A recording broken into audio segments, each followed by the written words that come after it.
नमस्कार दोस्तों भारत और जर्मनी बहुत जल्द सबमरीन डील को साइन कर देंगे। अगर आप देखोगे तो रिसेंटली ये काफी खबरें आ रही हैं। India nears ₹70,000 crore submarine deal with Germany. अब आप में से कई लोग सोचेंगे ये 70,000 करोड़ है, आपने तो 90,000 करोड़ लिख रखा है। क्योंकि मैं आपको बता दूं ये जो पूरा प्रोजेक्ट है वो काफी डिले हो गया है, जिसकी वजह से डेफिनेटली आप कह सकते हैं जो कॉस्ट एस्केलेशन है वो आपको देखने को मिलेगा। और अब ये करीब 90,000 करोड़ का डील होने वाला है। एंड मैं आपको बता दूं इस डील की वजह से काफी कुछ बदल सकता है। भारत के पास वो टेक्नोलॉजी आ सकती है जिससे फ्यूचर में हम एडवांस लेवल के जो सबमरीन है वो बना सकते हैं। तो ये एग्जैक्टली है क्या क्या चल रहा है इस समय, वो सब कुछ मैं आपको बताऊंगा। चलिए आगे बढ़ते हैं, लेकिन उससे पहले आप सबको बता दूं स्टडी आईक्यू पर आप हमारे साथ यूपीएससी का पूरा प्रिपरेशन कर सकते हैं। एक ऐसा जीएस फाउंडेशन बैच जिसमें प्रीलिम से लेकर इंटरव्यू तक पूरी तैयारी तो हम कराते हैं, लेकिन मेंटरशिप, टेस्ट सीरीज, रिवीजन सब कुछ आपको मिलता है। एंड टू एंड जो प्रिपरेशन होती है। कोई भी अगर आपको अभी भी डाउट है, प्रॉब्लम है, तो ये फोन नंबर दिया है, इस पे कॉल करिए। लिंक कमेंट सेक्शन में मिल जाएगा, वहां से डायरेक्टली आप परचेस कर सकते हैं by using this code Ankit live maximum discount के लिए। चलिए शुरुआत करते हैं। सबसे पहले देखते हैं कि हुआ क्या है। देखिए भारत कहीं ना कहीं जो इतने लंबे समय से प्रोजेक्ट डिले चल रहा था, और इसका नाम है P75I, प्रोजेक्ट 75I। और ये जो पूरा प्रोग्राम है दोस्तों, इसके अंदर 6 एडवांस्ड कन्वेंशनल सबमरीन का मतलब होता है आप डीजल से उसको चलाते हो। तो फाइनली इतने लंबे समय के डिले के बाद भारत बहुत जल्द जर्मन टेक्नोलॉजी को अपना लेगा। जर्मनी के साथ ये डील साइन हो जाएगा। और जैसा मैंने बताया कि इनिशियली तो ये 70,000 करोड़ का होने वाला था, लेकिन इतने वर्ष बीत चुके हैं कि अब यहाँ पर कॉस्ट बढ़ने जा रहा है। और ये जो प्रपोजल है, बताया जा रहा है कि ये बहुत जल्द कैबिनेट कमिटी ऑन सिक्योरिटी इनके द्वारा देखा जाएगा और इसको पास कर दिया जाएगा। अब मैं आपको पहले बताता हूं कि ये डील एग्जैक्टली है क्या। क्या है कि जर्मनी और भारत की हम बात कर रहे हैं। जर्मनी का जो पार्टनर होगा, जो जर्मन कंपनी होगी, वो होगा TKMS, that is Thyssen group marine system. और भारत की जो कंपनी है जो इसको बनाएगी वो हो गई MDL, that is Mazagon dock ship builders limited, जो मुंबई में आपको देखने को मिलता है। इस प्रोग्राम का नाम जैसे मैंने बताया P75I, प्रोजेक्ट 75, लेकिन आई जो है वो है इंडिया। एंड ये डिजाइन इसलिए किया गया है ताकि 6 न्यू कन्वेंशनल जो सबमरीन है, जो न्यू जनरेशन वाले कन्वेंशनल अटैक सबमरीन, उसको भारत में बनाया जाए। ध्यान रखिएगा, ये जर्मनी से हम डायरेक्टली इंपोर्ट नहीं करा रहे हैं, इसको भारत में ही बनाया जाएगा। और कहीं ना कहीं इसी वजह से ये जो पूरा डील है वो बहुत डिले भी हुआ है। अच्छा, ये डील इतनी इंपॉर्टेंट क्यों हो जाती है, पहले मैं आपको वो बता देता हूँ। देखो भारत का जो सबमरीन फ्लीट है ना, उसमें बहुत बड़ा गैप आपको देखने को मिलेगा। एक्चुअल में जितने सबमरीन्स की हमें आवश्यकता है हमारे पास वो नहीं है। आई थिंक आज के डेट में लगभग 18 के आसपास ही हैं, जिसमें 17 डीजल वाले जो कन्वेंशनल सबमरीन है और एक है आपका न्यूक्लियर पावर्ड सबमरीन। और भारत को सबमरीन क्यों चाहिए? एंटी शिप वॉरफेयर के लिए, सर्वेलेंस के लिए, इंटेलिजेंस गैदरिंग के लिए, सी डिनायल कैपेबिलिटी के लिए। और जो सबमरीन है वो बहुत ही वैल्यूएबल होता है, क्योंकि यहाँ पर हम बिना डिटेक्ट हुए ऑपरेट कर सकते हैं, क्योंकि ये समुद्र के नीचे चलता है और दुश्मन जो कंट्री है वो हमारे सबमरीन को उतना जल्दी डिटेक्ट नहीं कर पाता है। तो स्पेशली कंट्री लाइक इंडिया, जहां पर इतना बड़ा कोस्ट लाइन है, Arabian sea, bay of Bengal, Andaman Nicobar और स्ट्रेट ऑफ मलक्का के नज़दीक है, चाइनीज़ जो नेवल एक्टिविटी है वो बढ़ते जा रही है, तो जाहिर सी बात है हमारे पास ये अच्छी कैपेबिलिटी होनी चाहिए। अच्छा, बहुत से लोग कंफ्यूज हो जाते हैं ये प्रोजेक्ट 75 और प्रोजेक्ट 75I में ये डिफरेंस क्या है। देखो, प्रोजेक्ट 75 ऑलरेडी कंप्लीट हो चुका है। इसमें भी हमने 6 सबमरीन बनाए थे।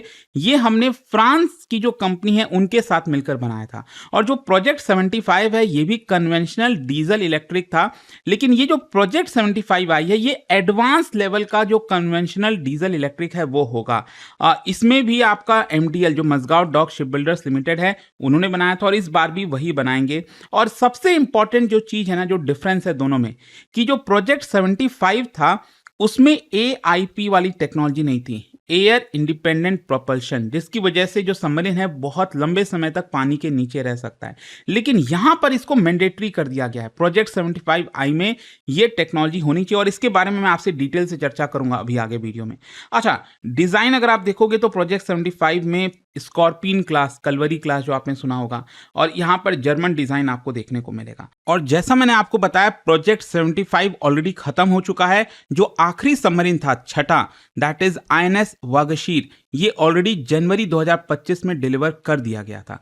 तो आई होप ये मेन डिफरेंस समझ गए हैं। अब आप क्वेश्चन ये आता है कि हम जर्मनी से एग्जैक्टली परचेज क्या कर रहे हैं। ध्यान रखिएगा, जो मेन आइडिया है वो ये है कि जर्मन की जो टेक्नोलॉजी है उसका इस्तेमाल करके भारत में सबमरीन की मैन्युफैक्चरिंग की जाए। जो सबमरीन होगा it will be based on German design, और ज्यादातर जो कंस्ट्रक्शन है, प्रोडक्शन है, वो भारत में ही होगा। एमडीएल जो मजगांव डॉक शिपयार्ड लिमिटेड है मुंबई में, उनके द्वारा किया जाएगा। और मैं आपको बता दूं, जो टीकेएमएस और जो एमडीएल है दोनों के बीच में ऑलरेडी यहां पर कॉन्ट्रैक्ट साइन हो चुका है 6 सबमरीन के लिए सितंबर 2025 में। सो दैट इज वाई यहां पर आप कह सकते हैं कि ये डिफेंस एक्विजिशन प्रोग्राम भी है, साथ ही साथ इंडस्ट्रियल टेक्नोलॉजी ट्रांसफर प्रोग्राम भी है कि टेक्नोलॉजी भारत में आ रही है। अब सवाल यहां पर यह आता है कि जर्मनी ही क्यों? क्योंकि अगर आप देखोगे तो हमने फ्रांस से पार्टनरशिप किया था प्रोजेक्ट 75 में। इनफैक्ट इनिशियली जितने भी भारत के सबमरीन होते थे वो हम यूएसएसआर से लिया करते थे, सोवियत यूनियन से। तो जब हम इन दोनों देशों के ऊपर डिपेंडेंट थे तो जर्मनी से क्यों हमें आवश्यकता पड़ी? सबसे बड़ी बात यह है ना कि हमें क्या चाहिए था, हमें टेक्नोलॉजी चाहिए थी। तो ये इतना डिले इसलिए भी हो गया क्योंकि बहुत जल्द कोई देश हमें ये टेक्नोलॉजी ट्रांसफर करने के लिए रेडी नहीं था। जर्मनी यहाँ पर रेडी हो गया, और जर्मनी के पास बहुत अच्छा खासा एक्सपर्टाइज है कन्वेंशनल और एयर इंडिपेंडेंट प्रोपल्शन टेक्नोलॉजी में। और जो जर्मन ऑप्शन है इसलिए भी अट्रैक्टिव हो जाता है क्योंकि यहाँ पर AIP, stealth, endurance, technology transfer, ये सब कुछ हमें मिल रहा है, तो क्यों ना हम इसको करें। अब क्वेश्चन ये आता है कि बार बार हम चर्चा कर रहे हैं AIP, that is air independent propulsion के बारे में। ये है क्या? देखो, नॉर्मली क्या होता है, जो डीजल इलेक्ट्रिक सबमरीन होते हैं वो 2 मोड में चलते हैं। एक तो जैसे मान लो जो सबमरीन है वो सरफेस पर आता है इस तरह से, तो डीजल जो इंजन होता है उसके थ्रू बैटरीज रिचार्ज हो जाते हैं और ये सबमरीन चलता रहता है। जैसे अगर सबमरीन सरफेस लेवल पर आ गया तो वो कितना भी दिन ऑपरेट करेगा जब तक डीजल है इसमें, क्योंकि वो डीजल से इलेक्ट्रिसिटी प्रोड्यूस होगा और वो आपका बैटरीज को चार्ज करेगा और पूरा का पूरा सबमरीन चलता रहेगा। चलो भाई ठीक है, लेकिन सबमरीन का काम ये थोड़ी होता है कि आप ऊपर चलो। सबमरीन का जो मेन चीज है, जो उसकी सीक्रेसी है, वो यही है कि वो समुद्र के नीचे चलेगा। अब सवाल यह है कि अगर वो समुद्र के नीचे चलेगा तो एटमॉस्फेयर से ऑक्सीजन मिल नहीं पाएगा, यहाँ पर डीजल इलेक्ट्रिक कैसे चल पाएगा, ऑपरेट करेगा, और बैटरीज नहीं चार्ज होंगे, तो बहुत लंबे समय तक ये समुद्र में नहीं रह सकता, इस तरह के जो कन्वेंशनल डीजल इलेक्ट्रिक सबमरीन होते हैं। ठीक है, तो यहाँ पर 2 मोड होता है कि ऊपर चलना और नीचे चलना। नीचे चलेगा लगातार तो वो लंबे समय तक नहीं हो पाता। अब यहीं पर जो पूरा गेम आ जाता है वो है एआईपी का, एयर इंडिपेंडेंट प्रोपल्शन सिस्टम।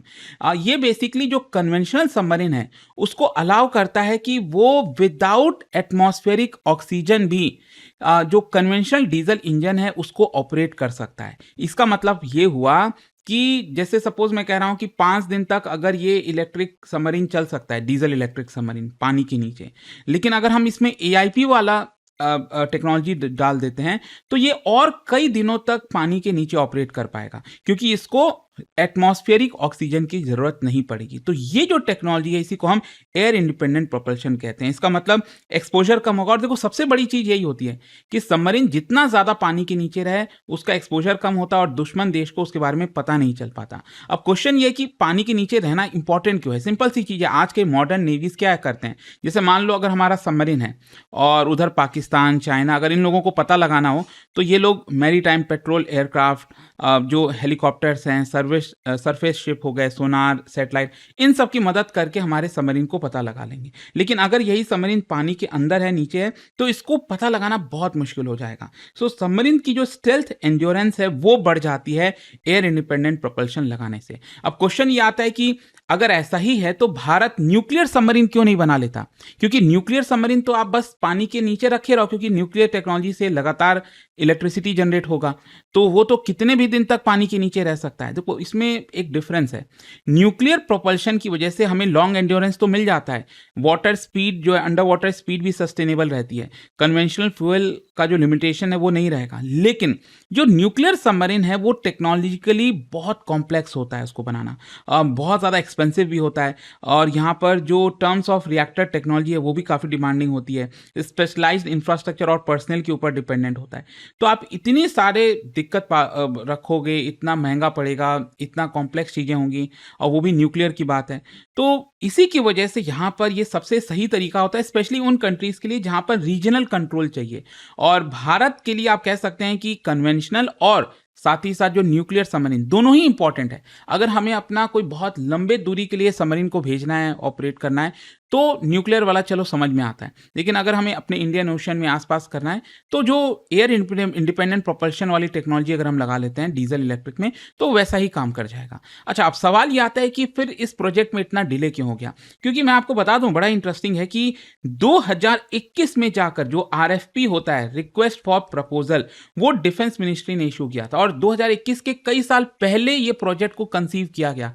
तो ऑलरेडी आरएफपी इशू करने के बाद 5-6 साल बीत चुके हैं, अभी तक चीजें नहीं हो पाई। जैसा मैंने आपको स्टार्टिंग में बताया था कि कोई भी देश हमें वो टेक्नोलॉजी देने को रेडी नहीं था और कई सारे रिक्वायरमेंट्स बार बार चेंज हो रहे थे, तो इसी की वजह से इसमें इतना ज्यादा डिले आ गया है। अच्छा, सवाल यह है कि ये स्ट्रैटेजिक पार्टनरशिप मॉडल होता क्या है? देखो, ये आत्मनिर्भर भारत के लिए बहुत इंपॉर्टेंट है जो सरकार ने लॉन्च किया है। इसके तहत हमारा ये कहना है कि India can not become self reliant जब तक हम सोफिस्टिकेटेड डिफेंस इक्विपमेंट सिर्फ इंपोर्ट करते रहेंगे। इंपोर्ट कर करके हम करेंगे कि अल्टीमेटली हम विदेशों के ऊपर डिपेंडेंट हो रहे हैं। लेकिन सवाल ये भी है कि हर एक चीज़ हम भारत में बना नहीं सकते, शायद हमारे पास वो R&D और वो रिसर्च अभी है नहीं। तो यहाँ पर सरकार ने सोचा क्यों ना अच्छा पार्टनरशिप किया जाए। भारत की तरफ से MDL होगा, फॉरेन साइड से जर्मन की कंपनी होगी, और यहाँ पर जर्मनी से हम सिर्फ इंपोर्ट नहीं कर रहे हैं, यहाँ पर हम उनकी टेक्नोलॉजी को इंपोर्ट कर रहे हैं। तो कहीं ना कहीं इसी को कहा जाता है स्ट्रैटेजिक पार्टनरशिप मॉडल। अच्छा, सवाल यहां पर यह भी है कि जो भारत की कंपनी है Mazagon dock shipyard ship builders limited, ये इन्हीं को क्यों चुना गया? क्योंकि पहले वाला जो प्रोजेक्ट 75 में था उसमें भी इन्होंने काम किया, इनके पास बहुत अच्छा एक्सपीरियंस है सबमरीन कंस्ट्रक्शन में, स्पेशलाइज्ड इंफ्रास्ट्रक्चर में, वर्कफोर्स अच्छी खासी ट्रेंड है, सप्लाई चेन रिलेशनशिप है, बहुत कुछ है। तो लॉजिकल इंडस्ट्रियल पार्टनर भारत में MDL ही बन सकता है, तो दैट इज वाई। अच्छा, इन सारी चीजों में चाइना का रोल कितना आ जाता है? क्योंकि चाइना अगर आप देखोगे वो अपना सबमरीन फ्लीट लगातार बढ़ाता जा रहा है, सरफेस फ्लीट बढ़ा रहा है, एयरक्राफ्ट कैरियर कैपेबिलिटी बढ़ा रहा है, मैरीटाइम सर्वेलेंस बढ़ा रहा है, और लगातार आपने देखा होगा चाइना बार बार इंडियन ओशन में एंटर करने की कोशिश करता है। तो अगर हमें देखना है कि चाइना के शिप कहां पर हैं, क्या है, तो ये सबमरीन पता लगा सकते हैं। और बेसिकली बात यहां पर ये नहीं है कि चाइना के पास कितना शिप है, इट्स मोर अबाउट कि अगर चाइना इंडियन ओशन में एंटर करता है तो क्या भारत को उसके बारे में पता है कि नहीं, वो हमें पता होना चाहिए। और साथ ही साथ जैसा मैंने बताया कि देखो, सबमरीन का बड़ा गैप है भारत के पास, वैसे ही हमारे पास कम सबमरीन है। अब मान लो 18 सबमरीन हमारे पास हैं, लेकिन वो भी ऐसा नहीं है कि हर टाइम अवेलेबल रहते हैं। 18 का मतलब ये थोड़ी है कि हम 18 के 18 एक साथ भेज देंगे समुद्र में, नहीं, उसमें से बहुत रिपेयर में चल रहे होते हैं, अलग चीजें हो रही होती हैं, तो ये बड़ा गैप आपको देखने को मिलेगा। और एक लास्ट में और चीज बता दूं, कई लोग सोच रहे होंगे यार इससे तो भारत को फायदा ही फायदा है, जर्मनी का क्या? देखो, ऑब्वियस सी बात है, कोई भी देश किसी दूसरे देश के साथ पार्टनरशिप तभी करता है जब म्यूचुअल बेनिफिट होता है। जर्मनी को भी तो बेनिफिट हो रहा है ना, बिलियंस ऑफ यूरोस का डील आ रहा है उसके पास, यहाँ पर डिफेंस मार्केट मिल रहा है भारत का। और आप सब जानते हो, एक बार आप भारत के डिफेंस मार्केट में एंटर किए तो ये लॉन्ग टर्म पार्टनरशिप होती है। सबमरीन प्रोग्राम में आपको मेंटेनेंस, अपग्रेड, कितना कुछ होगा, स्पेयर पार्ट्स,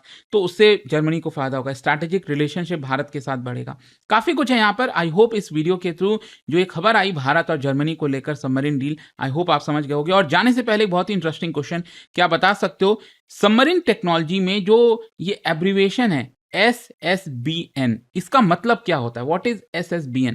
और इसका जो राइट आंसर आप सब जानते हैं, मेरे इंस्टाग्राम पर तो मिलेगा ही, वहां पर अगर आप नहीं, कोई बात नहीं, टेलीग्राम से ले सकते हैं इसका सही उत्तर। और यहाँ पर अगर आपको कोई डाउट है, प्रॉब्लम है बैच को लेकर, जैसा मैंने बताया स्टडी IQ पर, तो ये फोन नंबर दिया हुआ है, इस पर कॉल करिए, यूज करिए कोड अंकित लाइव। यहाँ पर जो बैच होते हैं इसमें मेंटरशिप, टेस्ट सीरीज, सब कुछ आपको मिलता है, लिंक कमेंट सेक्शन में मिल जाएगा। स्टडी IQ IAS, आपका सिलेक्शन हमारा मिशन।